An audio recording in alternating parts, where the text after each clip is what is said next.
Hello दोस्तों, तो आइए आज एक नया कॉन्सेप्ट सीखते हैं। क्या? Periodicity of composite function. ध्यान देना, periodicity of composite function always depend on the inner function. ठीक है, कंपोजिट फंक्शन का पीरियडिसिटी हमेशा उसके अंदर वाले फंक्शन पे डिपेंड करता है। अगर वो अंदर वाला फंक्शन पीरियडिक है, कंपोजिट फंक्शन पीरियडिक होगा, अगर नहीं है तो नहीं होगा।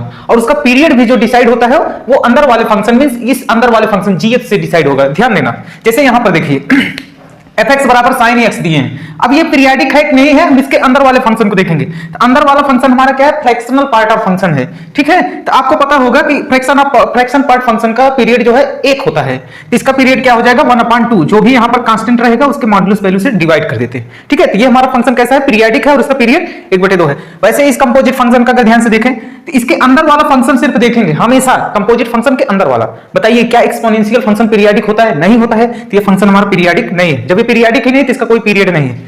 अब ये अंदर वाला फंक्शन बताइए, मॉड एक्स क्या पीरियडिक होता है? नहीं होता है। तो ये भी हमारा फंक्शन पीरियडिक नहीं है। अब इस फंक्शन की बात करें e to the power sin x, तो ये तो एक्सपोनेंशियल हो गया। अब इस कंपोजिट फंक्शन की बात करें तो अंदर क्या है? sin x है। तो sin x का पीरियड क्या होता है? 2π होता है। और ये क्या है? हमारा पीरियडिक है। वैसे इसकी बात करें तो cos ऑफ sin 2x, तो अंदर वाले फंक्शन को देखेंगे, इसका ये कौन सा फंक्शन है? sin x है, जो कि पीरियडिक होता है। और इसका पीरियड कितना हो जाएगा? हमेशा sin x का पीरियड क्या होता है? 2π होता है। अब यहां पर जो कांस्टेंट x के साथ दिख रहा है ना, उससे डिवाइड कर देंगे। 2π/2 मतलब इसका पीरियड क्या हो गया? पाई। ठीक, वैसे यहां पर देखिए sec x tan x है। तो हम अंदर वाले फंक्शन को देखेंगे कंपोजिट में, tan x पीरियडिक होता है जिसका पीरियड पाई होता है। तो इस पूरे फंक्शन का पीरियड क्या हो जाएगा? पाई।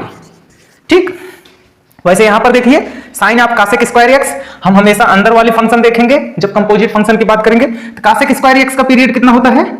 cosec x का 2π होता है। अब पावर इवन दिए गए तो इसका पीरियड क्या हो जाएगा? पाई हो जाएगा। तो इसका पीरियड पाई है, यानी पूरे उस ओवरऑल फंक्शन का पीरियड क्या है? पाई है। tan of sec square x, इसका देख लीजिए, बताइए sec स्क्वायर x पीरियडिक होता है ना? हाँ, तो ये पूरा फंक्शन क्या हो गया? पीरियडिक। अब बताइए sec x का पीरियड कितना होता है? 2π होता है। अब पावर इवन लग गया तो इसका पीरियड क्या हो जाएगा? पाई। इस तरीके से हम जो है पूरे कंपोजिट फंक्शन का पीरियड निकालते हैं और पता करते हैं एक पीरियडिक है कि नहीं है। हमेशा अंदर वाले फंक्शन को चेक करते हैं, उसी का पीरियड जो है इस पूरे कंपोजिट फंक्शन का पीरियड होगा। तो थैंक यू।